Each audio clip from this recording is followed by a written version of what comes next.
lose oil pressure.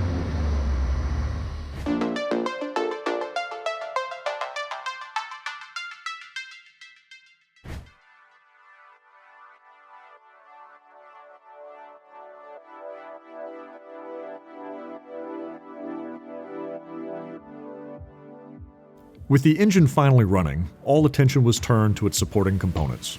Cooling system, exhaust, and intake components needed finishing, but first up was the final missing piece of the drivetrain, the diff.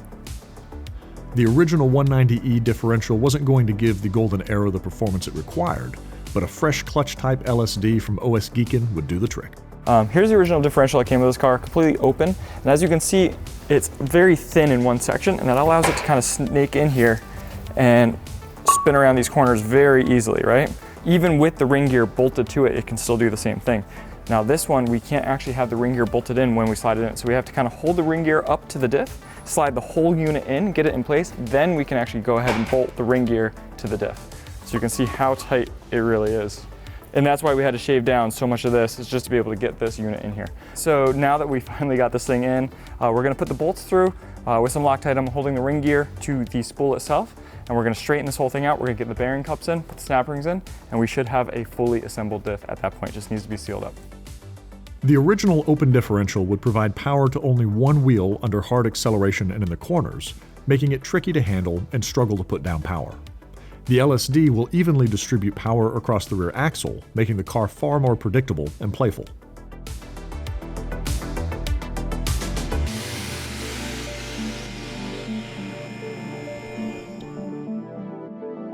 Right? Now it goes in front of that cross member. Now bring it up.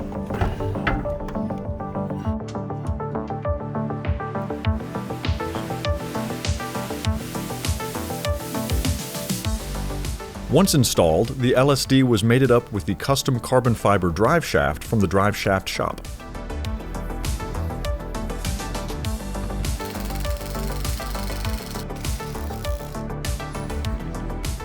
Donuts. Donut making stuff. After the differential and axles were bolted in, there was finally room to finish the exhaust. TIG welded from stainless tubing and connected by V-band clamps, it's an extremely light and simple setup. I love when that happens. Love it when a plan comes together. I love it when that happens. Look at that. Now we just need the cool super DTM tip to make it go blub blub blub blub blub blub blub out the back. We're just all set.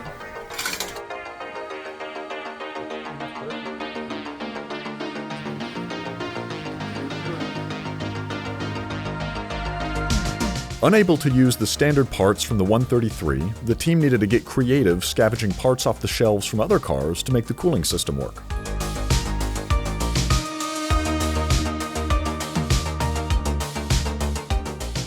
Finalizing the cooling system meant the engine can run for as long as it wants. Up first, Nate and Corey pressure tested the system to check for any leaks. That might be it. I think I just found it.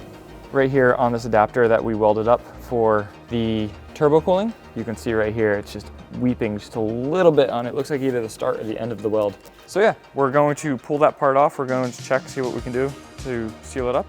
We'll go from there. I don't see any bubbles. Okay.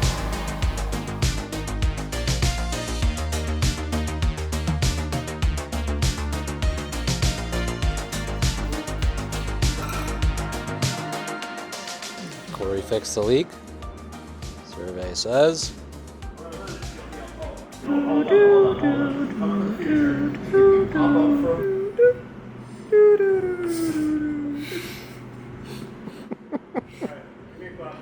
I think it's fixed.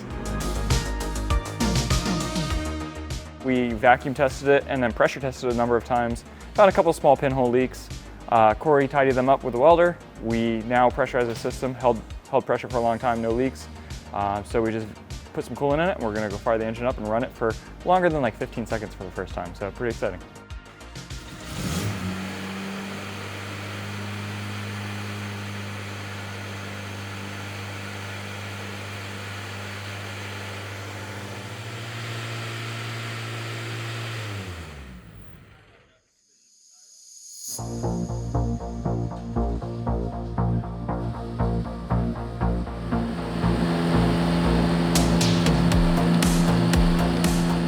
With dyno time scheduled for the next morning, Karim and Nate put some time into the tune. Although the dyno was 24 hours away, getting idle and throttle mapping under control beforehand would simplify the power building process and leave more time for fine-tuning. Can you open it all the way? Wide open. Copy. Okay, let's try that again. That's better.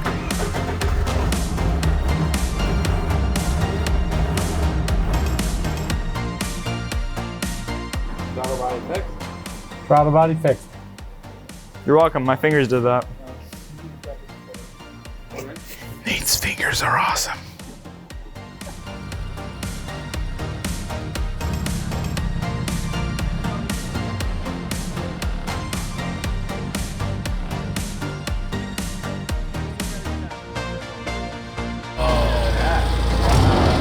Who is she?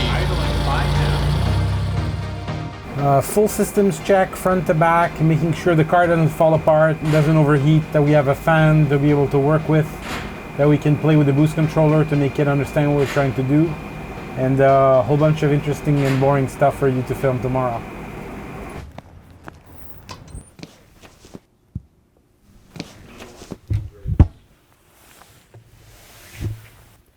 Don't forget to get your limited edition Golden Era t-shirt. Scan the code over here and head over to sbro.com for all your European car part needs. Now, let's go hit the dyno.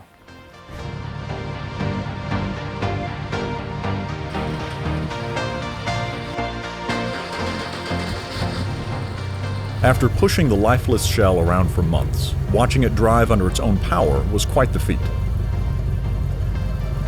First time! With a 15-second 0 to 1, the team was just happy to see it moving on its own. All right, I gotta touch the turbo. Don't get it too hot. I don't want to burn my hands. But let's get the oil stuff done. Stuff that'll keep us off the dyno first. So how'd it feel? Pretty good, actually. First person to drive it. The clutch feels good, throttle feels responsive, and then we can do donuts in a couple of minutes. Karim has his list, I have my list. We've kind of been co-communicating them. Oh, there's no O-ring. So one of our leaks is this cap right here. We had a gasket on it, cannot find the gasket, got lost in the hustle of this whole project, and it is a genuine Mercedes part only. It's 3 days out for us. So let me show you what I actually decided to do on this as a quick fix. You may wonder where all the parts go when they come back from returns. If they can go back on the shelf, they go back on the shelf if they're not damaged. But if they're damaged or we're not sure, we're not gonna sell it to you.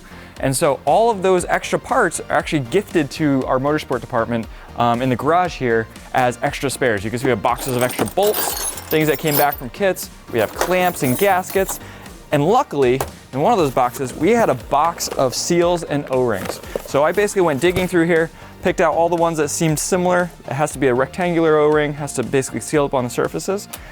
We're actually gonna take some random, who knows, gasket from a car. We're gonna cut it up, we're gonna cord it around here, feed the cord in, put a little dab of RTV where the two corners meet, and we should have a full seal.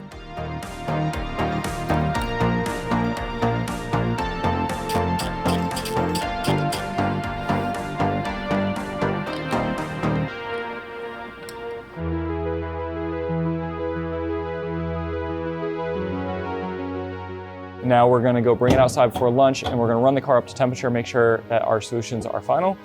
So this is the first time it's gonna go through the doors on its own power. I played a bit with the throttle, so they might be a bit weird.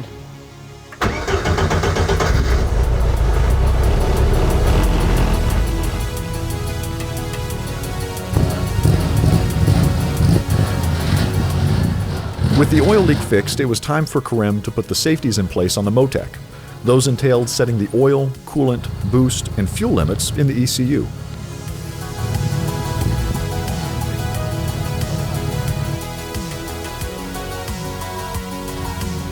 So we just came in from outside, we warmed up the car, no oil leaks, all this stuff has been corrected. Now we have to put some alarms in place, we have to check out the drivetrain, and we're gonna load it in the trailer, we're gonna head over to the dyno.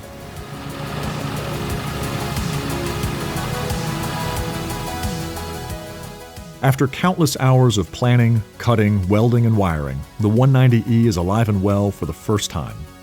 It's a momentous occasion, but far from the end of the road for the golden era.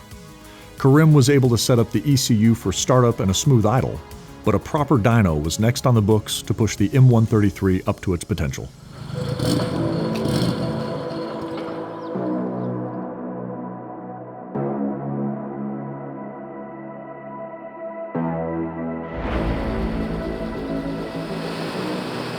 We're at the dyno shop, making some torque in a couple of minutes. First run in anger, should be fun. We're gonna start it slowly, making sure that all the fuel is okay, making sure that everything works until high RPM, and then we're gonna start giving it some boost and making some adjustments.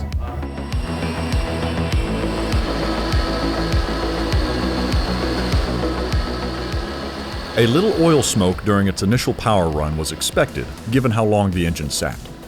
However, the wrench thrown at the team next, or the plug in their case, was enough to stop a heart for a few beats. We lose oil pressure? Oil pressure stays up, 471 kPa until I release the throttle and I turn the power off. So we did not lose oil pressure. Okay. So what came off? This popped off.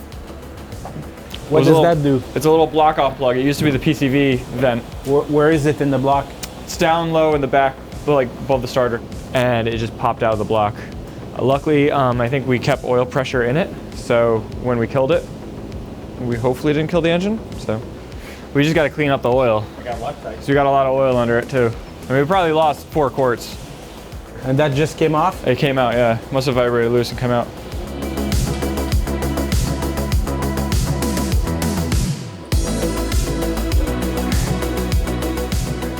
Fixed? It's fixed, hopefully. You guys are lifesavers. What you got there? I got everything I need to save my life. Now we gotta see how much oil is left in it. You ready to see no oil?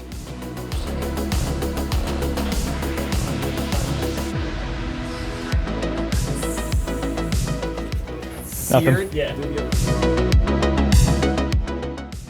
All right, that should be good. There is no seal. There is no seal? Wherever that was, that's good. Nate, you dropped something. What? Some oil? Yeah. Why is it my fault?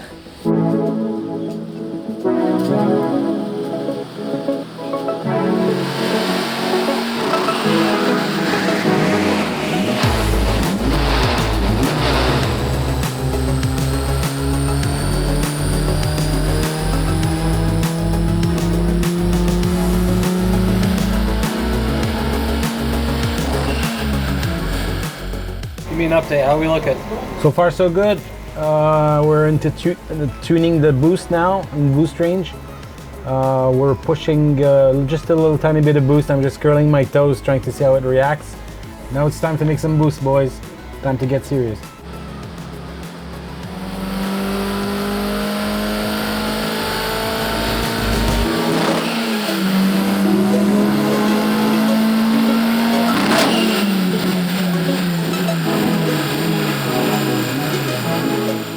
We're looking good.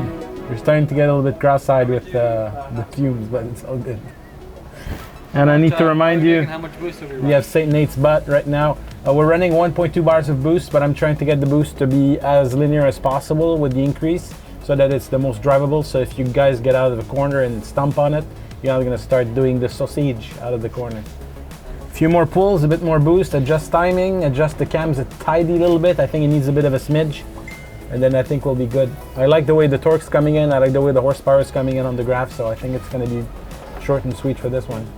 Pole by pole, Karim began to turn up the boost and advance ignition timing. The virtually stock M133 engine and turbo will only go so far, but the team wasn't looking for record-breaking numbers. Getting the M133 to make strong, linear power to redline would give the touring car-inspired build the response it needed for its first shakedown at the FCP Euro Proving Grounds.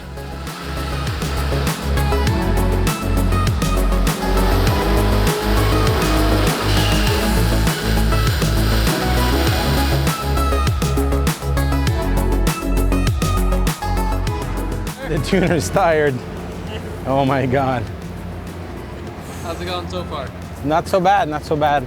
We're struggling a little bit with the boost control because it's an inverse of what usually is. It works on vacuum, not on boost. So it makes it a bit difficult to control how much RPM you're using to create your vacuum. So at the end of the day, it's less of a constant pressure source than anything else. So we're going to try to modify the wastegate to work on the opposite side, the classical side of it, to make it work properly. Or else we might have to use one of those parts you have on the shelf, an electronic wastegate controller that actually moves with a stepper motor like a BMW. I think that might also be an option. We're looking into different solutions. But so far we're making good power. We're going to add some race juice and try to make a little bit more, and for a baseline it's going to be perfect, I think. What are you putting in there, Glory? MS-100. Little race gas? Little race gas. Never hurt nobody.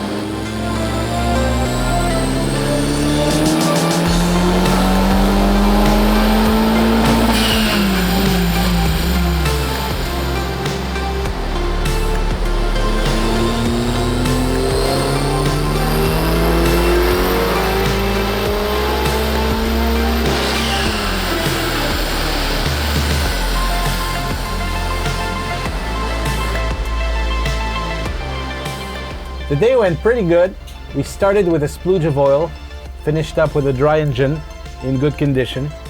Overall, we're doing excellent. The engine is a little bit short, I would say, on RPM, but overall it's going to be a very torquey motor. It's going to be very fun to drive with the 6-speed gearbox.